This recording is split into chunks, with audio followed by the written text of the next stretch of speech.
20-25 साल से है, उनके पता ना बात ही तो यहाँ पे हक क्या है कि भाई एक आदमी 20 साल या 30 साल से घर में है, उससे आप टैक्स कलेक्ट कर रहे हैं, उससे पानी का कनेक्शन दे रहे हैं, लाइट दे रहे हैं, और उसके घर के सामने आला किस्म की रोड डाल रहे हैं और स्ट्रीट लाइट्स लगा रहे हैं, तो उन्हें ये उम्मीद में रहता है कि भाई ये मैं जगह पे मालिक हूँ और मैं ये जगह का मालिक बन गया हूँ।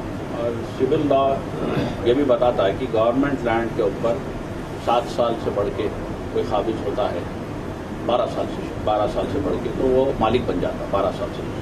उसी तरीके से 20 साल से बढ़ के प्राइवेट लैंड पे काबिज होता है तो वो भी मालिक बन जाता है, हो जाता है। तो उसको निकाल सकते हैं, मगर जब ही निकाल सकते हैं जब उसको माकूल उसका मुआवजा दे और उसको दूसरी जगह दे और उसके जो भी वो हैं उसको पूरा करें।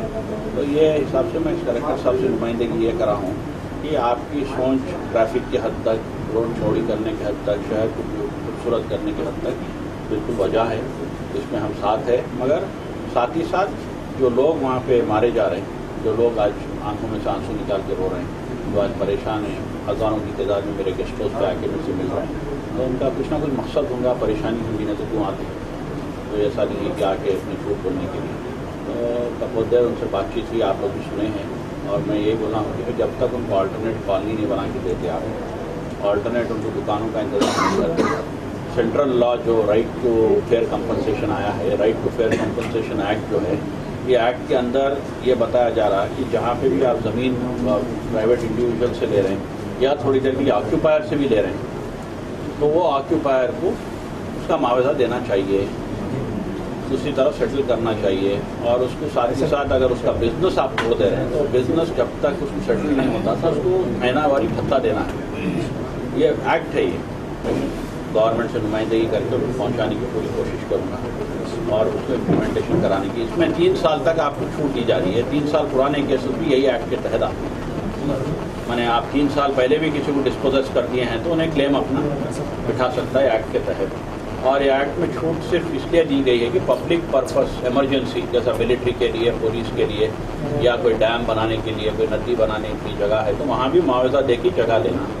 और एक चीज़ इसमें बहुत बड़ी एक्ट में यह है कि अगर कोई जगह पे कॉलोनी को आप डिस्टर्ब कर रहे हैं तो वहाँ के 70% लोग उसके ऊपर अपनी अप्रूवल देना, यानी अपने राजीनामा देना कि भाई हम तैयार है, मंजूरी देना जी, नहीं है तो उसमें से आप नहीं हटा सकते, चाहे आप कोई भी काम के लिए ले रहे हैं। अब रहा यहाँ पे जो उनका सवाल है कि फुल टैंक लेवल के अंदर है, पानी के अंदर है, तो ठीक है, वैसी जगह पे आप उनको कॉलोनी बनाइए दीजिए। तो उस पर उन्हें एग्री हुए हैं कि 560 घरों की मैं कॉलोनी बना रहा हूँ और लेआउट बना चुका हूँ, और इसमें जो जेन्यून वहाँ पे रहे उसमें वो घर देकर उसके बाद यहाँ से शिफ्ट करूँगा।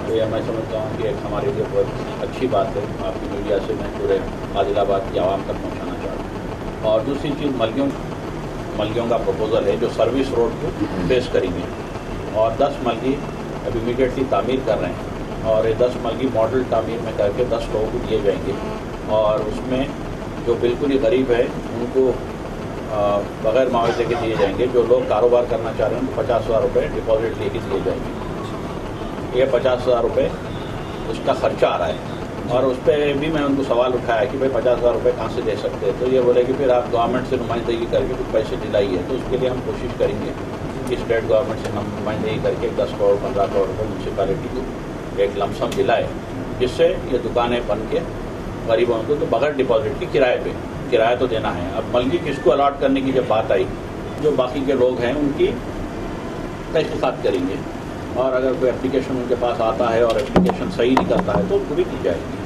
तो ये बात भी सही है, कोई अगर किराएदार है तो उसको नहीं देंगे, कोई ऑक्यूपायर है तो नहीं देंगे, कोई अगर भी नहीं देंगे, तो बात भी सही है हुकूमत में। उसी तरीके से घरों में भी अगर किसी के घर ऑलरेडी गवर्नमेंट के रिकॉर्ड में कहीं अलॉट हुए हैं उसको और एक घर अलॉट नहीं किया जाएगा, तो इस तरीके से वो बात भी सही है।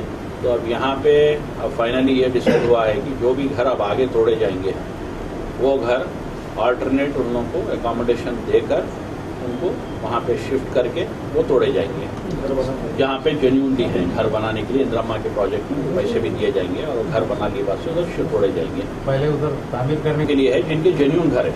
अब कोई आके झोपड़ियाँ डाल के रह गए हैं 15 महीने पहले, 1 साल पहले, तो वैसे लोगों के लिए नहीं। जो लोग 25-30 साल से काबिज है, किराया दे, जिनका अभी हम जो फैलने में गए थे, और हर औरत और हर कानून में हम अलाउ कर सकते हैं। तो हम, और दूसरी चीज़ अब मलगियों की जो बात है, मलकियों में जहाँ भी और एक तजवीज़ की गई है कि जहाँ पे भी बड़ी ज़मीन का गवर्नमेंट की अवेलेबल है वहाँ पे छोटे बाज़ार बनाएंगे छोटे दुकानों के लिए। जैसा माने सिटी में जो बड़े दुकान रहते हैं यहाँ पे छोटे दुकान छोटे कारोबार डिस्ट्रिक्ट लेवल के हिसाब से एक कमरे के ऊपर वहाँ पे उनको भी किराए पे देके वहाँ पे बाज़ार सेटल करेंगे सो दैट जो लोग आएंगे तो रोडों पे फिरने की जरूरत नहीं, अपना बाज़ार में जैसा तो बाज़ार है उस तरीके से। तो वो बात पे भी हम एग्री हुए हैं कि मैं इसका भी प्लान बनाता हूँ। अब ये तो आपके मलकियों का रोड का हुआ, इसको छोड़ के उसको सही तरीके से सहूलत देना गाड़ी देना इस पर भी हम उनको एग्री कराए हैं। साथ ही साथ पूरे डिस्ट्रिक्ट में अवेयरनेस कैंप इमीडिएटली चालू करके ये साइक्लोन का थ्रेट ख़त्म होने के बाद माइनॉरिटीज़ के स्कीमात के बारे में अवेयरनेस करने का, बैंकेबल लोन्स के स्कीमात के बारे में, और कम से कम एक 4-5 शादी खाने बनाने के लिए प्रपोजल अलग अलग जगह पे। और उनका और एक अच्छी तजवीज़ है कि जहाँ पे भी minority hostel with residential girls school के साथ तो हॉस्टल एंड स्कूल बनाने के लिए वो भी उन्होंने तैयार हो गए ज़मीन देने के लिए। फंड्स का माइनॉरिटी डिपार्टमेंट से उनको दिलाएंगे। और साथ ही साथ इंफॉर्मेशन सेंटर जो तो एक ऐसे ऑफिस खोले जाएंगे जो गवर्नमेंट के ऑफिसों में जहाँ पे माइनॉरिटीज़ के पूरे हुकूक़ात और पूरे उनके लोन्स के बारे में वहाँ पे इंफॉर्मेशन एक ऑफिसर बैठ के देंगे। तो वो भी हम माइनॉरिटी कमीशन के साथ मिलकर खोलने का एक इरादा आदिलाबाद से शुरुआत करेंगे बोल के करें हैं। कलेक्टर साहब जगह देने के लिए वहाँ पे काम कर रहे हैं। जहाँ फॉर्म का मसला आता वहाँ पे उन्होंने अपना हाथ रोक दे रहे हैं। तो ये चीज़ के लिए मैं ऑलरेडी विजिलेंस इंक्वायरी ऑर्डर कर चुका हूँ और जैसा विजिलेंस ऑर्डर इंक्वायरी में विजिलेंस कमिश्नर को लिखा हूँ इमीडिएट मेरे कमीशन का बजट इमीडिएट 2 दिन में मंजूर करके ला दिए।